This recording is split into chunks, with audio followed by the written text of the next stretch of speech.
qad ja'akum shahru ramadhana, hakika umekujieni mwezi wa Ramadhan, shahrun mubarakun, mwezi uliobarikiwa na Allah subhanahu wa ta'ala.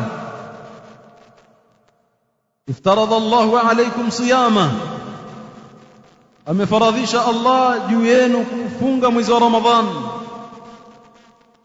Wajib juu ya kila muislamu aqil, mwenye akili timamu, baligh,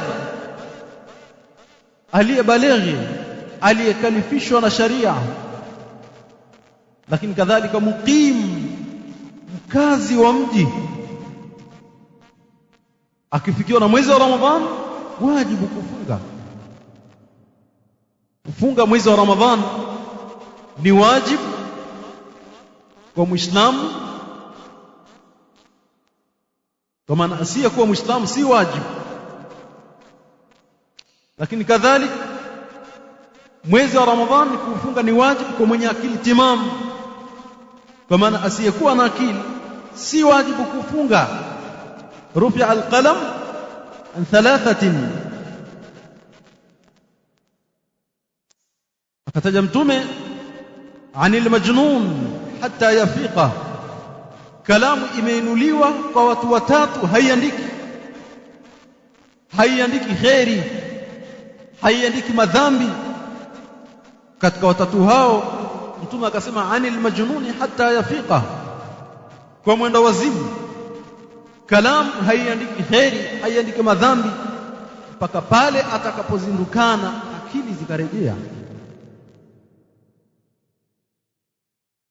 Kwa hiyo saumu ya Ramadhani ni wajibu kwa mwenye akili timamu, kwa asiyekuwa na akili sio wajibu. Lakini saumu ya Ramadhani wajibu kwa aliyebalighi. Kwa yule ambaye hajabalighi sio wajibu kwake kufunga,